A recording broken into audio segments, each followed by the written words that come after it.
Oh, me. I can't believe we pulled that off. Good thing you're not trying to follow me to Zion. We'd be in a mess. Oh, me. So, anyway, I appreciated Jimmy taking care of stuff last week. It's nice to know that he could step in and they do a great job. So, I appreciate it. We're in the book of Joshua. And we're in this section, chapters 14 through 19. And I think Jimmy said it best last week when he said it's like reading a plat book. Because it really is. It's a lot of description of a lot of land. But I appreciated what he said last week when he talked about the idea that God pays attention to the details. And there's significance in the details. And I think sometimes when we read, like particularly the chapters that we're in right now in the book of Joshua, we forget this. When these people went into the wandering, the wilderness wandering, the oldest person was 20 years old. So for 20 years, so you take somebody who's 20 years old, and then they wandered in the wilderness. For 20 years, they were in slavery. And then for 40 years, they wandered in the wilderness. And at 60 years old, for the first time, they own something. This now belongs to them. I think we lose the significance of that when we're talking about people who came out of slavery and people who didn't have anything to their name, all of a sudden be given land in their name. And it's important, like Jimmy said, there's a responsibility that comes with that. And so that's what we're talking about as we're going through these chapters. This morning and next week, we're getting into two tribes, Manasseh and Ephraim. And we're going to be talking about the land that they get. And one of the things that's going to become very, very important to us is this morning what we're going to do is we're going to look at the path. We're going to get a good groundwork of Manasseh and Ephraim. And then next week, we're going to talk about the future. I have been amazed as I've studied out for next week the significance of the story of Manasseh and how it applies to us in 2025. It's almost like this is a description of America in 2025. And so, but in order to understand that, you got to understand Genesis. So this morning, we're going to spend a lot of time in Genesis. I'm going to jump through real quick, chapter 16, and then spend a lot of time in Genesis. And next week, we're going to be able to really talk about Manasseh and Ephraim and how it all applies. So bringing you up to date, if you haven't been with us, here's the deal. The children of Israel have crossed the Jordan River. They've camped at Gilgal. They have now gone in and they've started to divide up and conquer the land. When it's all said and done, this is what the map's going to look like for the children of Israel and the 12 tribes. I want you to notice, right in the middle, that great, big, huge blob. That's Manasseh. That's the land they get, more than anybody else. South of that, just a little bit, is Ephraim. That's what's really talked about in chapter 16, and chapter 17 is about Manasseh. So let's read what Genesis 16 says. It says, the allotment for Joseph began at Jordan. Now here's what's important. This is why we got to go back to Genesis this morning. Ephraim and Manasseh were not children of Jacob, Israel. They were his grandchildren. Joseph was one of the 12, not Ephraim and Manasseh. The allotment for Joseph began at the Jordan, east of the springs of Jericho, went up from there through all the rest of the desert and the hill country of Bethel. So Manasseh and Ephraim, the descendants of Joseph, received their inheritance. And we're going to talk about how important these two tribes are here in a minute. Basically, this lays out the framework for chapters 16 and 17. Then it goes into this description of exactly where all these boundaries are. And then, just like Jimmy talked about with Judah last week, the last verse of chapter 16 says this, They did not dislodge the Canaanites living in Gezer. To this day, the Canaanites live among the people of Ephraim, but are required to do forced labor. You're going to see this over and over again as we start walking through these 14 through 19. They didn't drive everybody out. When you study this out, here's what you're going to find. When Solomon is king in Israel down the line, there's an Egyptian king that wants his daughter to marry Solomon. And so as a dowry, what he does is he comes into Gezer and conquers it and then turns around and gives the land to Solomon. And that is the first time that we see them, actually the enemy driven out. So this haunts them, if you will, all the way up until Solomon with the children of Israel. So this is chapter 16 in a nutshell. Talking about mainly the idea of Ephraim, the land that they get. They didn't quite push everybody out. The question is, why are we talking about Manasseh and Ephraim when they were not the children of Jacob? And Jacob is Israel. It's the same person. How did they get in this mix? And why are they so important in the Jewish world? Because in the Jewish world, I would argue they are more important in some cases than Abraham, Isaac, and Jacob. And I'll try to illustrate that before we're done this morning. So in order to do that, we have to go back to the book of Genesis. All right? And when we get into Genesis, chapter 46, 47, 48, 49, in there, we come to the end of Jacob's life. Now, let me bring you up to date. We're going to go way back in history here, okay? So if you remember the story of Joseph, Joseph goes into Egypt. Joseph's the one who interprets the dream. Joseph's the one who makes all this stuff. His brothers show up to get food. He accuses them of being spies. He keeps one of them. He sends them back and says, if your story is real true, bring your father back with you. They beg him, and finally, Jacob, their father, comes back to Egypt. When he comes back to Egypt, he's 130 years old. He's going to be in Egypt for 17 years. He's going to die at 147. While he's in Egypt, he's going to spend 5 years in famine, and he's going to spend 12 years in plenty. And he comes to the end of his life. Now, here's what's very, very interesting when you get into the book of Genesis. In the book of Genesis, it's a book of life. It's a book of, you have the creation story, you have all the beginnings of Abraham, Isaac, and Jacob. You have all of this stuff. But when you look at the book of Genesis as a whole, here's what you'll find. There are 3, almost 4 chapters devoted to the death of Jacob. There is more said about the death of Jacob in a book of life than the creation story itself. So this is a big deal. This is a big, big, big deal. And at the end of Genesis, we have this story of Jacob as he is then going to give a blessing to all of his 12 children. So we want to talk about that this morning because that's going to lay some really important foundations for us personally, for this week, for our lives as we go forward. So Genesis chapter 48, here's what it says. Sometime later, Joseph was told, your father is ill. So he took his 2 sons, Manasseh and Ephraim, along with him. Now remember this. Manasseh and Ephraim were born in slavery in Egypt. They had never, ever been to the promised land, to Canaan. All they knew was Egyptian life.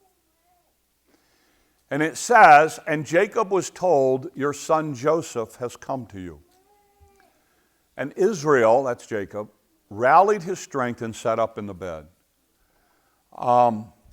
Some texts read that he worshiped Joseph, and it's a very, very interesting statement because why is he worshiping his younger son? Why is he worshiping his son? And so a lot of people say that's a fulfillment of Joseph's dream a long time ago, everybody bowing down before him. And that goes on. Here's what the text says. And Jacob said to Joseph, God Almighty, El Shaddai, appeared to me in Luz in the land of Canaan, and there he blessed me, and he said to me, I'm going to make you fruitful, and I'm going to increase your numbers. I will make you a community of peoples. I will give this land as an everlasting possession to your descendants after you. Now, it's interesting because one of the things that Jacob has already said to Joseph in a previous chapter is this. He said, Joseph, I have one request of you. I want to be buried in Canaan. When I'm dead, you take my bones to Canaan. Don't let them bury me here in Egypt. Because one of the things that it says over and over again about Jacob is that he worshiped. And that was really his epitaph, was he worshiped. And so he wanted to be known, he wanted to be buried where he had had his relationship and fellowship with God. He wanted to go back to that land. And it says there, now, then your 2 sons born to you in Egypt, before I came here, that we know they're at least 17 years old at this point, will be reckoned as mine.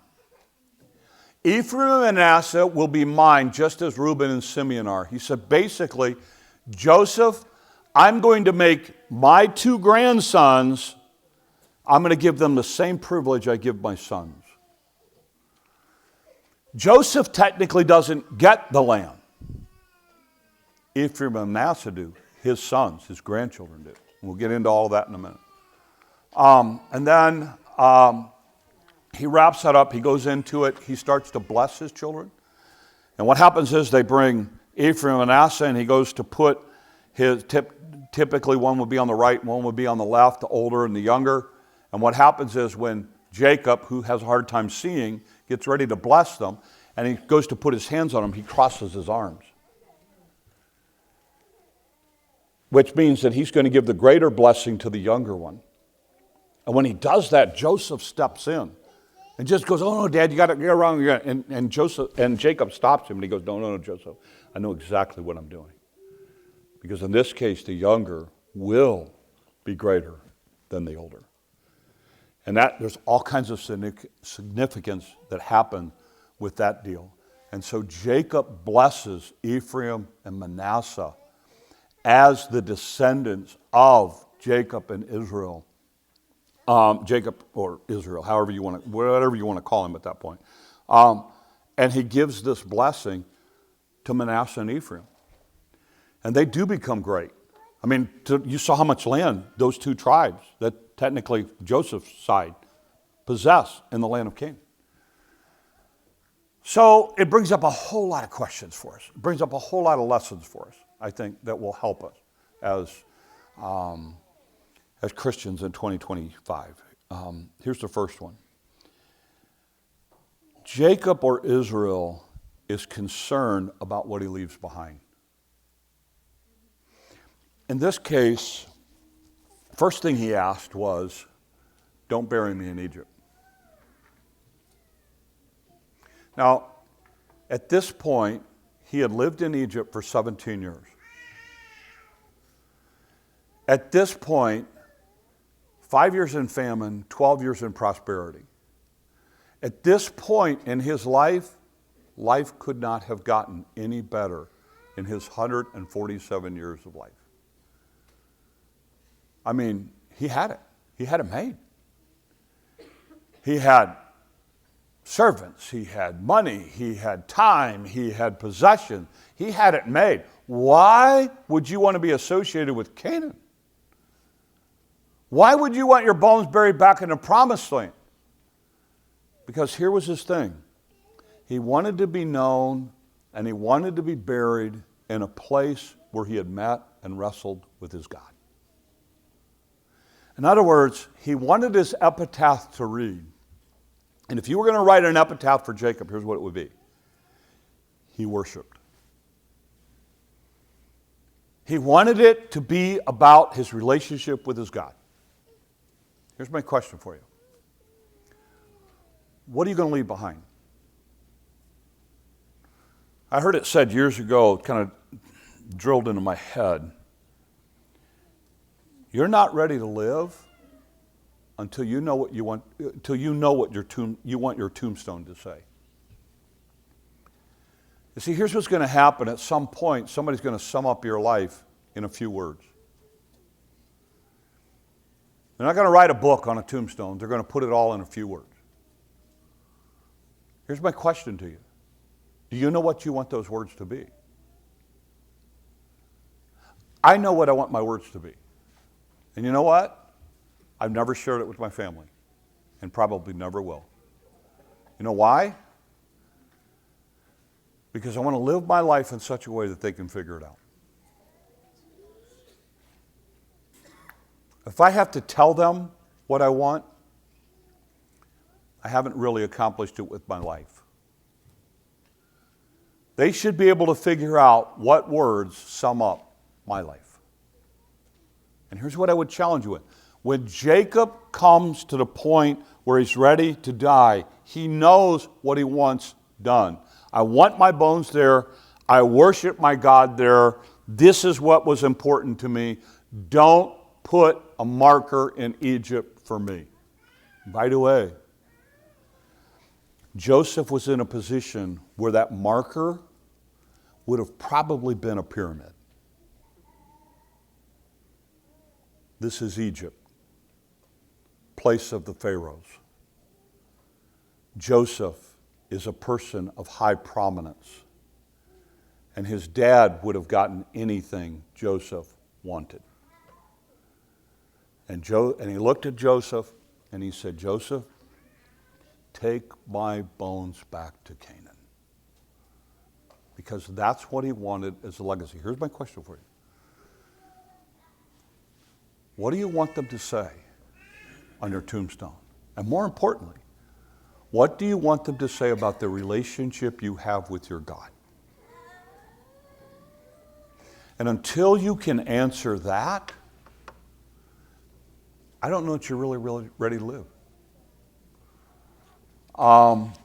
Because that will direct and shape and mold everything in your life. I think that's why in Genesis, the book of life ends focused on Jacob's death. Because the whole picture it's about how you finish. Like Jimmy said last week, Israel didn't finish the job. Judah didn't finish the job. Here in Ephraim doesn't finish the job. And the question is, how are you going to finish the race? And you want to live it in such a way that people know what they once said on your epitaph. He wanted them to impact this world. So when he comes to them, he looks at Joseph and he says, Ephraim Manasseh, I want you to have this land. He breaks, by the way, all kinds of protocols because you didn't leave it to your grandchildren, you left it to your children. But he chooses Ephraim Manasseh. Here's what I think is so amazing. In the Jewish culture, on Sabbath, or Shabbat, as they call it, starts on Friday evening, and it always starts with a blessing. And we're going to talk about the significance of that for us in a minute. But it always starts with a blessing. But here's the thing. When they get to and the way typical blessing worked is, before they start, they go around and they pray for all the children. And when they go around and pray for all the children, they have a thing that they say for the girls, they have a thing that they say for the boys. When they come to the boys, they would put their hand, often the way that it works is one parent for the boy, the male parent or both parents would basically put their hand on the child. A lot of times they whisper something in their ear. Something like, hey, I noticed how you helped so-and-so this week, and I'm really proud of you. And then they would start a prayer, and the prayer always started the same. To the boys, here was the prayer. May you be like me, Ephraim and Manasseh. Now here's a question for you. If you're picking Old Testament characters that you want your son to be like, why would you not pray, may you be like Moses? May you be like Abraham, Isaac, and Jacob. They don't mention those guys. You know what they mention? May you be like Ephraim and Manasseh. Jewish commentators believe there's two main reasons that they chose those two characters. The first is the idea that Ephraim and Manasseh were born in a pagan world, Egypt. And yet, even in a pagan world, they served Jehovah God.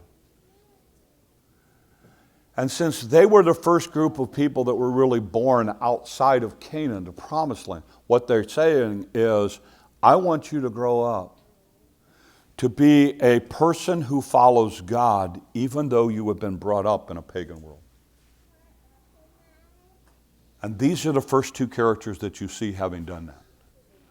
The other thing is, these are the first two characters that you see in the Bible who did not fight among themselves. Jacob and Esau. You have this whole history of Bible characters who have fought, until we get to Ephraim and Manasseh. They don't fight with each other. Even when they're given land, they don't fight over it. And so the idea is there's a unity in them, and that's what I want in my children. I want my children to follow God in a pagan world, and I want my children to learn to be peaceable among each other. So that's why they choose these two characters. It's a legacy they want to leave. It's a legacy. So my challenge to us, I think the takeaway is, I look at this and I go, what kind of legacy do you want to leave? What do you want people to say? What's your life all about? The second idea is this. In this story, and you see it followed throughout the rest of the story in Genesis, you see what we call a blessing. And like I say, in a Jewish family, they do this weekly. I think it's one of the reasons you see Jewish families so tight. My wife does this in her kindergarten class. You know, a lot of teachers, in the Christian school, a lot of teachers pray for their kids. My wife actually lines her kids up and goes around and prays, puts her hand on their head, or head or shoulders or what? Shoulder. So she puts her hand on her shoulder and she prays for each kid individually. And then she goes to the next kid. She prays out loud for every one of them. You know, Lord, thank you for so-and-so. Help him to continue to be a strong person. Help him continue to be this and that, and thanks for this, and find something to praise for him, and goes around the room every single day, all year long. And I think it's one of the reasons she's been so effective in the classroom.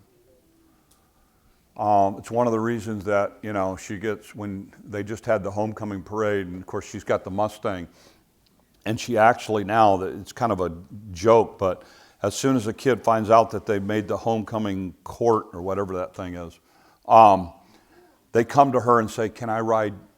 Will you be the driver? Can I ride in a Mustang with you?" Because she had them and had been praying for them when they were 5, and now they're in high school, and there's that link there. I want to talk about this idea of blessing, and I've preached on it before, so I'm not going to rehash a whole lot of it. I'm just going to summarize it, but you really need to understand it, because I think it is so valuable to those of us who are trying to raise kids and grandkids today. In the Jewish world, it was interesting. There's a comment. One Jewish writer said this. Okay, I got to put my glasses on to read this because I didn't make it big enough. It is the grandchildren who reveal the foundation and future direction of a family line. There's a popular Jewish saying that goes like this: the issue is not whether you have Jewish children, it's whether you have Jewish grandchildren. And the focus is the idea of being able to pass on this blessing in your family. When you study out this concept of the blessing in Jacob and throughout the Old Testament and then within the Jewish culture, here's what you find it contains. The first thing that it involves is touch. Meaningful, healthy touch. In the Jewish family, a lot of times they would go around and they would put their hand on the children's head, or they put their hand on the children's shoulder. In this case, when Jacob gets ready to bless Manasseh and Ephraim, he puts his hands on them and crosses them, and Joseph tries to correct him, and he goes, no, I know exactly what I'm doing. It involves touch. One of my favorite pictures, I've never told my kids this, but every year when school starts, I have a favorite picture that I love to see when it's posted. And it's of my son, JT, walking Claire to class, walking her into the school building. And it's just a picture of them walking across the parking lot. He's holding her hand, and she's going hand in hand. I cannot wait, Lord willing, her senior year, when I got a picture of her walking across the parking lot holding Dad's hand. One of my favorite pictures from Christmas this year was I was sitting in my chair and the kids decided to bombard me. So I got all 4 grandchildren piled on top of me. Why? Healthy, appropriate touch is important. I'm not a hugger, but there are times people need to be hugged.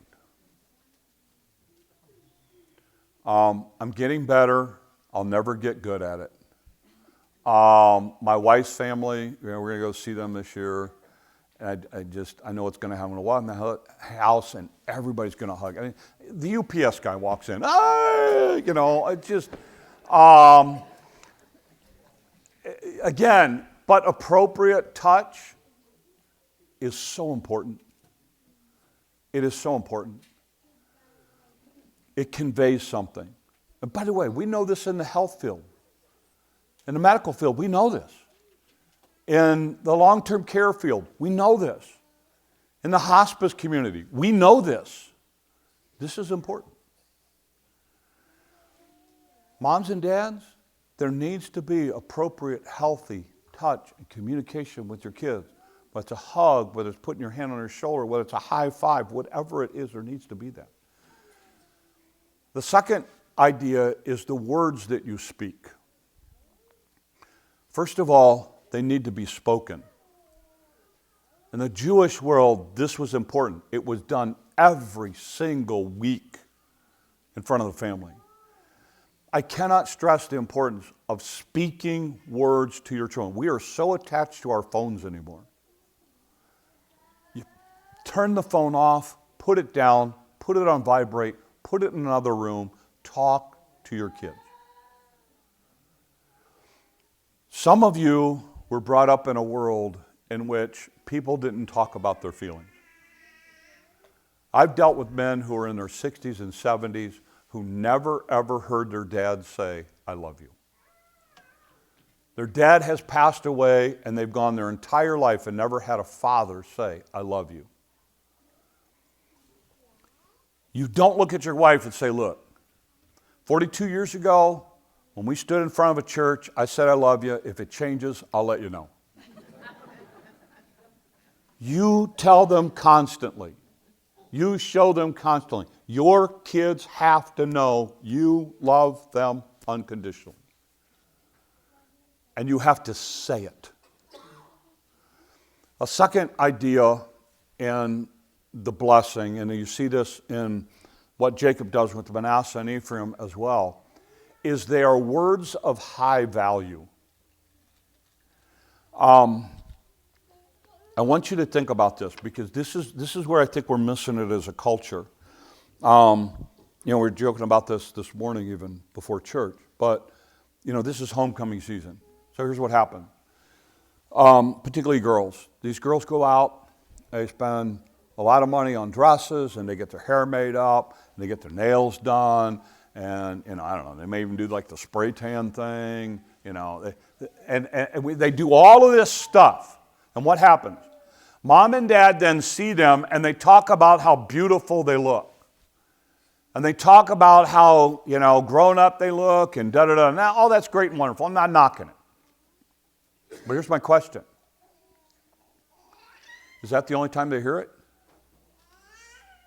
Because if it is, you know what you're teaching them?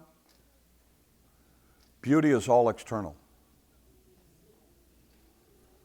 They're words of high value on something that is external. What they need to hear constantly from you are things that are internal. You know what, honey? I appreciate how tender-hearted you are. You know what? I saw the way you reached out and helped that person. That was so generous. You know what? I saw you after supper. You picked up all the plates and served everybody. You've got a great servant's heart. Those are the kinds of things they have to hear. Not just, we're going to praise you when you look a certain way. This is where we're missing the boat. I very rarely comment on my granddaughter's appearance.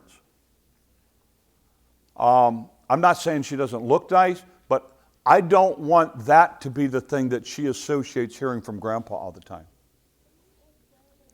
I want her to hear things like, you were a great helper today. I love the way that you went and served so-and-so. I love the way that you went and picked stuff up. I love the way that you helped your brother. I want to talk about those intangible things, those words of high value. That's what we want to be doing. And then the other thing is this, they always spoke about a future. This is what I see we're missing as a culture. How many times do I talk to college kids and I say, hey, what are you going to do? I don't know. I don't have any idea.